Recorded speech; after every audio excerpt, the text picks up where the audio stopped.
Hello everyone, मैं विकास देवली आप सभी का स्वागत करता हूं इंट्री एजुकेशन प्लेटफॉर्म में। आप सभी का स्वागत है।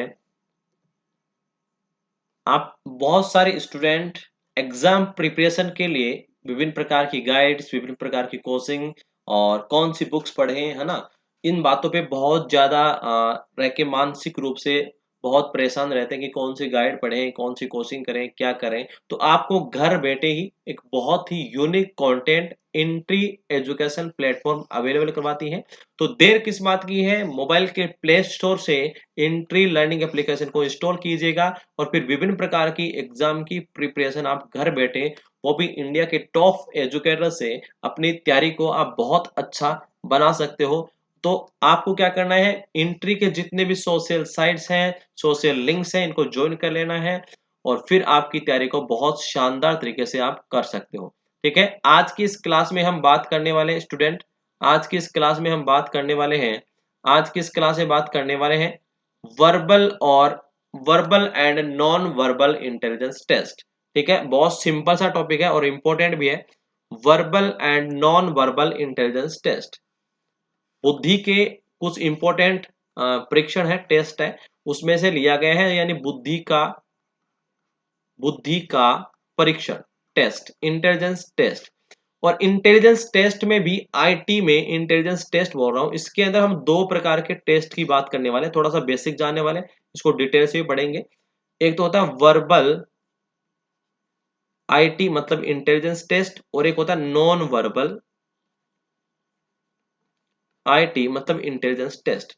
वर्बल को हम शाब्दिक बुद्धि परीक्षण बोलते हैं और नॉन वर्बल को हम अशाब्दिक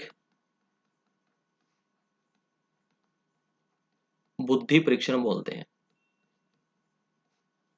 ठीक है, और इसको हम वाचिक बुद्धि परीक्षण भी कह सकते हैं, इसको हम अवाचिक बुद्धि परीक्षण भी कह सकते हैं। ठीक है, क्लियर होगी। मैंने आपको दो तीन छोटे छोटे इस प्रकार से डिटेल क्लियर करवाई है। अब इन दोनों में जो बेसिक अंतर है वो क्या होता है, अब देखिएगा, चाहे वर्बल हो चाहे नॉन वर्बल हो, चाहे वर्बल टेस्ट हो चाहे नॉन वर्बल टेस्ट हो, यानी शाब्दिक हो चाहे अशाब्दिक हो, वाचिक हो चाहे अवाचिक हो, दोनों को आगे भी डिवाइड किया गया है। वर्बल को आगे डिवाइड दो भागों में किया गया है। एक तो होता है व्यक्तिक परीक्षण, व्यक्तिक शाब्दिक परीक्षण, और एक होता है सामूहिक शाब्दिक परीक्षण। इसी प्रकार से नॉन वर्बल को भी दो भागों में डिवाइड किया गया है। नंबर फर्स्ट, व्यक्तिक अशाब्दिक परीक्षण और सामूहिक अशाब्दिक परीक्षण।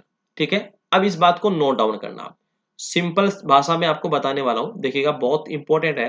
पहले आपको वर्बल और नॉन वर्बल का मीनिंग जानना। वर्बल का मतलब होता है जो भी आप टेस्ट ले रहे हो, वो टेस्ट आप या तो ले रहे हो शब्दों के रूप में, किसी शब्द के रूप में, या कोई वाक्य के रूप में, या कोई पैराग्राफ के रूप में, है ना, यानी लिखित कोई भी सामग्री के माध्यम से आप कोई टेस्ट ले रहे हो बच्चों का, तो उसे हम वर्बल इंटेलिजेंस टेस्ट बोलेंगे। लिखित शब्दों के रूप में, लिखित सामग्री के रूप में, या फिर बोल के, बेसिकली लिखित सामग्री के रूप में होता है ये। लिखित सामग्री के रूप में होता है। अब इसका मतलब ये होगा, लिखित सामग्री के रूप में टेस्ट है, इसका मतलब जिसका आप टेस्ट ले रहे हो वो पढ़ा लिखा होना चाहिए, वो साक्षर होना चाहिए। यदि साक्षर नहीं है तो वो ये टेस्ट नहीं दे सकता है ना। तो ये साक्षर व्यक्तियों पे ही लागू होता है। ठीक है, नॉन वर्बल क्या होता है, जैसे मान लो कोई इमेज दिखा दी हमने, कोई चित्र दिखा दिया, है ना, कोई किसी भी प्रकार की कोई तस्वीर दिखा दी, उसके आधार पर आप टेस्ट ले रहे हो, यानी आप लिखित शब्द, लिखित वाक्य नहीं दे रहे हो, कोई इमेज दिखा दी उसके आधार पर आप टेस्ट ले रहे हो, तो उसे बोलेंगे नॉन वर्बल। जैसे हम रीजनिंग देखते हैं, वर्बल रीजनिंग और नॉन वर्बल रीजनिंग, उसी प्रकार का ये टेस्ट होता है। तो ये है सभी प्रकार के व्यक्तियों के लिए है, सभी प्रकार के व्यक्तियों के लिए, साक्षर हो चाहे साक्षर नहीं हो, निरक्षर हो। ठीक है ना, तो ये एक छोटा सा कॉन्सेप्ट है वर्बल एंड नॉन वर्बल का। आगे व्यक्तिक और सामूहिक में डिवाइड किया गया, वो हम डिटेल से कभी आगे की क्लासेस में देखने वाले हैं। फिर व्यक्तिक परीक्षण और सामूहिक परीक्षण का छोटा सा कॉन्सेप्ट बताता हूं। व्यक्तिक का मतलब होता है एक इंडिविजुअल व्यक्ति पर यह परीक्षण किया जाता है, एक ही व्यक्ति पर, और सामूहिक का मतलब एक समूह पर एक साथ किया जाता है। इसी का मतलब यही होता है, व्यक्ति एक की पर और समूह का मतलब एक समूह में किया जाता है।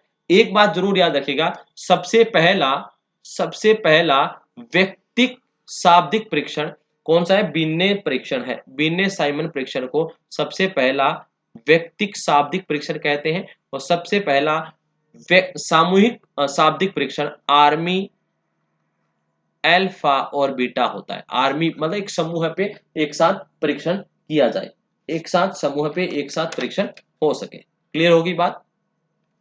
और अशाब्दिक परीक्षण चाहे समूह हो चाहे व्यक्ति हो, ये रिवेन का है, रिवेन प्रोग्रेसिव मैट्रिक्सेस जो टेस्ट है आरपीएम, ये होता है इसके अंदर example. Riven progressive matrices, riven का परीक्षण है। ये दोनों इंपॉर्टेंट है, देखिएगा आगे डिटेल से पढ़ाएंगे मेजरमेंट में। ओके, तो आज के लिए ही इतना ही करेंगे। Thank you so much. जय हिंद, जय भारत।